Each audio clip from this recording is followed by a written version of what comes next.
The thing about priceless art is that it doesn't care who you are. It just demands perfection.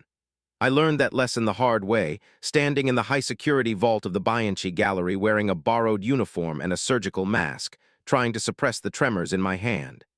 My task wasn't preservation, it was replication.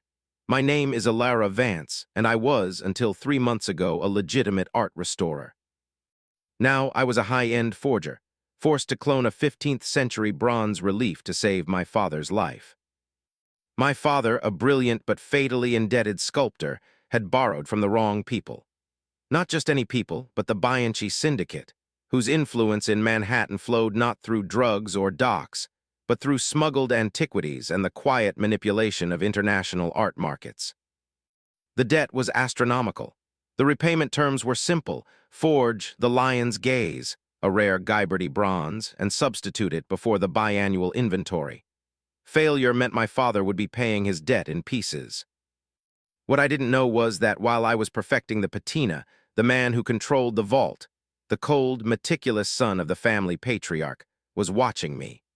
A man named Dario Bianchi. His name was synonymous with impossible precision. He was known for being able to spot a fraudulent brushstroke across a crowded room. The inspection. The debt clock had given me 3 weeks.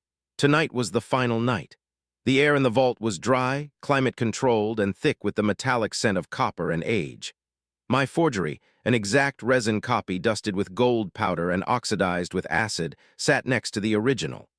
I was applying the final layer of protective wax, heart hammering a frantic rhythm against the silk of my uniform. I was ready to make the switch when the steel door hissed open. I froze, surgical mask uselessly hiding the shock in my eyes. Dario Bianchi stepped inside. He was 32, dressed in a charcoal suit that was as finely tailored and ruthless as his reputation. He wasn't built like a typical enforcer. He had the lean, precise body of a surgeon or a master curator. Dark hair, eyes the color of polished obsidian, and a stillness that was more menacing than any shout. Everything about him screamed, "I own the value of everything here, including your life." "You're late," his voice was low, accented. Italian, of course, but clipped New York clean. "The wax requires a specific cure time," I managed, my voice muffled by the mask. "Rushing the final stage would compromise the—" "I am aware of the kinetics of microcrystalline wax, Miss Vance," he interrupted, his gaze sweeping over the 2 bronzes sitting side by side.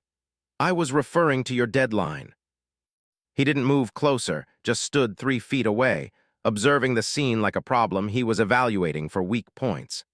The intensity of his focus felt like a physical touch. "Where is the exchange?" he asked. "I am about to secure the original in the temporary housing," I explained, gesturing to the replica. "The copy is cured and ready for display placement." Dario didn't acknowledge the answer. Instead, he took a step toward the pieces. He reached out, his hand, long, elegant fingers, hovered over the original Guyberty. Then, unexpectedly, he shifted, and his fingers rested lightly on the replica. I held my breath. My replica was flawless. The surface texture, the weight, the tiny tool marks, all perfect. It had to be. My father's life depended on it. Dario didn't look at me. He just slowly traced the raised edge of the bronze with his thumb, applying barely perceptible pressure. The silence stretched until it felt like the security alarm was about to go off. "The depth of the relief here," he murmured, still looking at the bronze. "The shadow is too clean. You miss the subtle wear pattern caused by 5 centuries of dusting." My blood ran cold. He hadn't just looked at it. He hadn't just used a loupe. He felt the absence of 5 centuries of human interaction. He lifted his hand, finally turning his obsidian gaze toward me. He reached up, and with a single, slow movement, he pushed my surgical mask down, revealing my face, pale with terror and exhaustion. "You're an excellent forger, Elara," he said, his voice dropping. "But you're a terrible liar, and I knew you were coming weeks ago." The revelation hit me like a physical blow. He didn't just know I was a forger, he knew my name. He had let me proceed. "You see, Miss Vance," Dario continued, stepping closer until the air between us crackled with dangerous energy. "The problem isn't the forgery. The problem is which piece you were hired to copy." He nodded toward the real Guyberty. "That piece is already a fake. My father switched the original 6 months ago to fund a political venture. Your flawless forgery of our forgery is now worthless to us. He tilted his head, a predatory smile just touching his lips. Now you have a much bigger debt to settle, and I have a new project for you. He reached into his pocket and pulled out a small, folded piece of paper, a photograph. It wasn't a bronze. It was a rough charcoal sketch of a woman's face. My cousin was murdered 2 years ago when he was close to exposing a global art trafficking ring.